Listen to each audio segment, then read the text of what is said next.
Howdy guys, Mac Double Tap. We are back on the horribly overpopulated pool table. And I want to talk about DeWalt. You know, DeWalt has a bunch of handy 20-volt tools. They have, this grease gun is just literally one of the greatest things in the world if you're constantly greasing heavy equipment or stuff. And so if you got to grease heavy equipment, that's a great tool.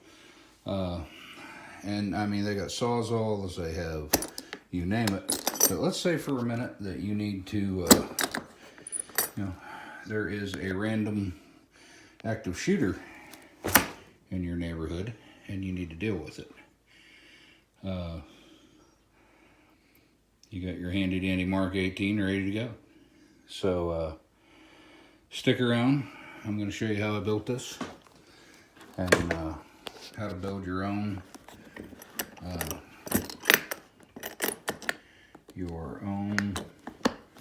DeWalt tool case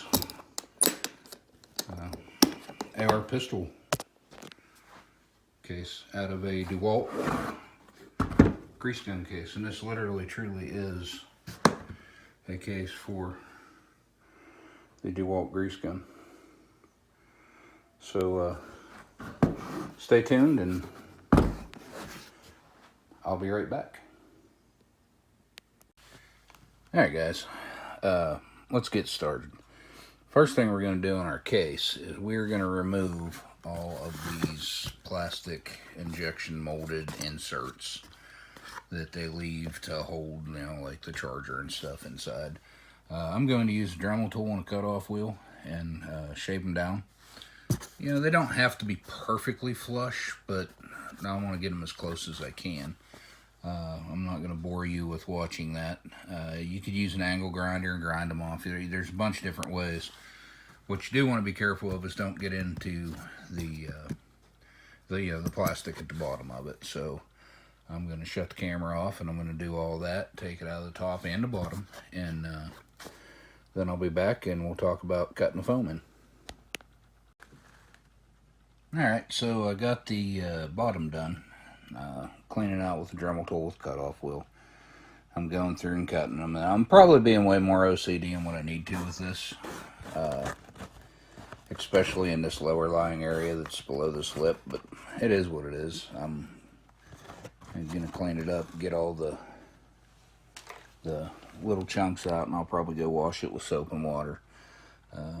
Get the top cut out, and then we'll come back and we'll inset the foam. Alright, so we got our sections cleaned out.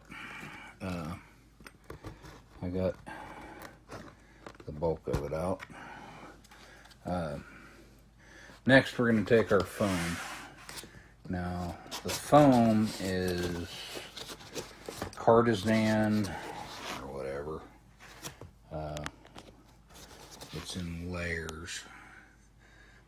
This is 1 1/8 inch thick is what I decided to use.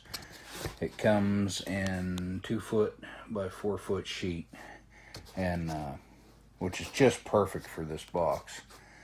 So now I'm going to cut, and I'm going to spend a lot of time cutting this in and fitting it into the cavity just as perfectly and as tightly and, you know, made to fit perfectly as I can. And once I get my sections, there'll be 2 in the bottom, 2 in the top, and as soon as I get that all fitted and ready to lay the rifle in, I'll come back. Alright guys, so I've been sitting here playing with how I want to lay this out. I bought this ultra long tip pen on Amazon, yellow, or no, I'm sorry, not yellow, silver.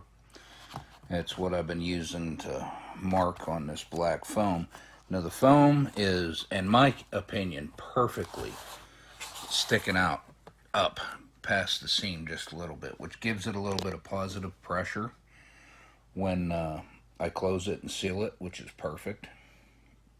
I'm going to take my pen now and just nice and perfectly trace along the outskirts of the gun, and then I'm going to use one of these handy dandy little razor knives that I got at Lowe's for like $3, and I'm going to what I'm going to do for depth of everything is I'm going to use the back of the stock for my depth. In fact, I may start off with the width of my pistol grip first, and you know, I'm going to cut about yayish deep, and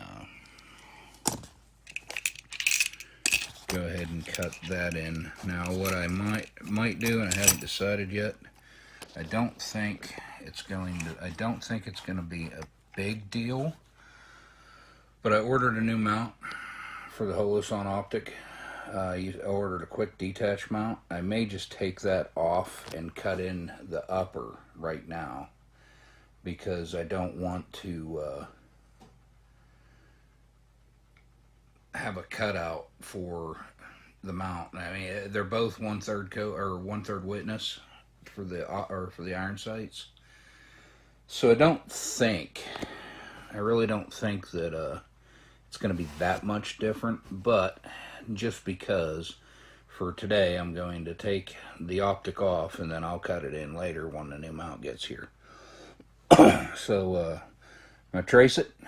I'm going to just gently cut the foam, and then I'll come back and show you me peeling it out. So like I said, went through, traced it. Now we have an outline of our receiver. So now, and this cut's extremely easy, guys. You have no idea. I'm not going to spend too much time because I don't have my good camera. Most of you know that.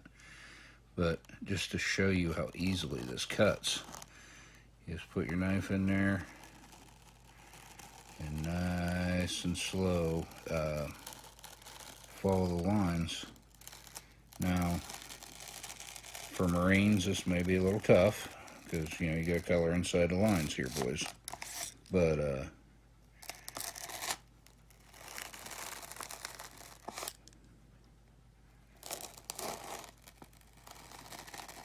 just go ahead and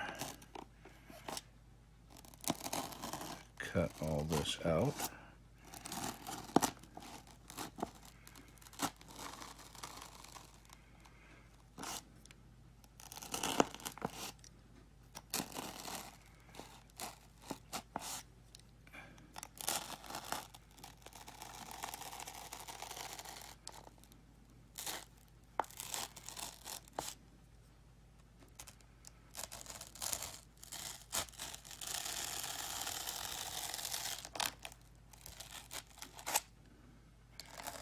Oh, I can't really tell. I feel like I've got the blade straight up, but I really should be doing this kind of two-handed, but I wanted to show you guys how to cut it.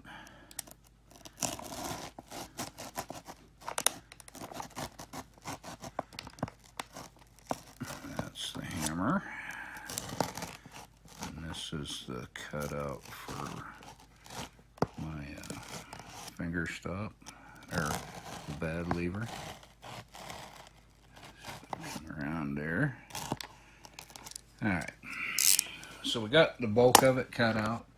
Now it's just a matter of getting your finger in there and getting a starting point and kind of pulling out. I guess I didn't get that cut. Kind of pulling out the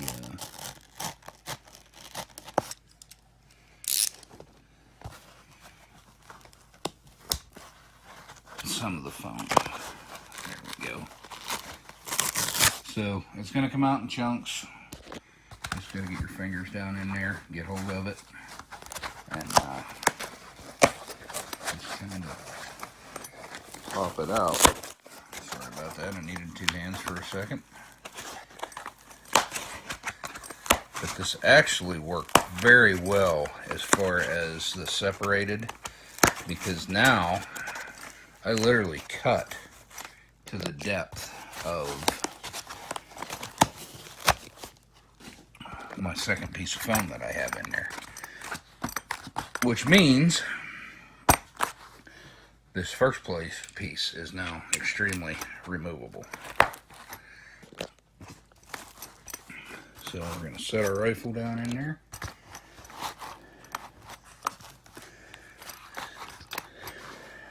Just like that. So I'm going to work on probably cutting that in a little bit deeper right there.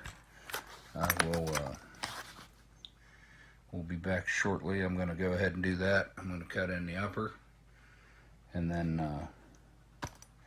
I'll show you the finished product. I have all kinds of room here to put some magazines, got room up there for some magazines, and really excited. So I'm going to get this finished cutting in, and I'll be back. Alright guys, well, we got the rifle cut in, and got lots of room right here to put magazines. I will probably lay 2 on their side right here. Honestly, hadn't even thought about this. I may do 1 there, 1 there, 1 there-ish. Now I could even do some up top if I needed to. I won't cut near as deep, obviously, for those. But now we're going to move on and install the Velcro straps that are going to hold the upper in place. I went ahead and cut out for my optic, just because, I wanted it to look right. Not for now, for the video. So hopefully the mount's pretty close. If not, the foam's reasonably inexpensive. I'll be able to take it apart later and do that again. Hopefully you save some of your plastic from your trimming, because we are going to utilize some of this plastic to hold our Velcro. I'm going to, and I'll show you, but I'm going to use some 5-minute epoxy and build a band strap to hold the Velcro in place, and I'll epoxy it to the bottom of the case. And how I'll do that to find my positioning is we will remove our lower, pull out our piece, pull out our bottom piece, reinsert that, and now I know I'll be able to mark where I want my straps. And I will take and trim up this plastic. Find a piece. Yeah, that'll fit down in there. And trim up the plastic and mark where it's going to be, glue it, and then punch the 1.5" Velcro I have somewhere. 1.5" Velcro up through the bottom layer of foam and out through the top, trim it, and burn the ends and all that and make it look nice. So that's how I'm going to do it. I'm going to go ahead and I'll have to obviously mark it, but I'm going to put one roughly right here-ish, and roughly right here-ish, and then I'll use that 5-minute epoxy, let it set up to make a loop to hold my Velcro. That way I can replace my Velcro later. It's easier than hot gluing the Velcro or whatever straight to the plastic case. So I'm going to get my straps inserted, and the hot glue and all that mixed up, get that, or the 5-minute epoxy mixed up, we'll get them in, and we'll be right back. Alright guys, so there is virtually the finished product. It's a little tight closing, which is probably better than not. I'm going to spend a little bit more time fitting the stock down in, and then when it's all said and done, I've got a can of 3M 90 wet adhesive. I didn't get 77 because bigger numbers are always better, right? I'm going to glue the bottom piece and the cutout piece together. I'll do spray adhesive on the back of this piece, set it down in there, take the gun, obviously, everything out of it, and close it and let it sit overnight. But that is the Velcro turned out real good. Just quick little pieces. All they're going to do is hold it, make sure it stays in place. I probably should have picked a better spot for that one, but I didn't want too close to the site. But there it is. That is your DeWalt toolkit, tool, gun, pistol case, whatever. You could easily do this with the other cases and handguns and stuff like that. I really hope you guys had much fun. I've been thinking about this for a while, and I hope you guys had as much fun at watching the video as I did putting this together. There's still more coming for this. This is that Mk18 I've been talking about. There's still more coming for this. This is just part of it. But I appreciate you guys watching. If you thought this was a lot of fun, hit subscribe. That helps me out. Share it on Facebook, Instagram, Google, whatever it is you guys do. And I'll see you guys next time. Appreciate it.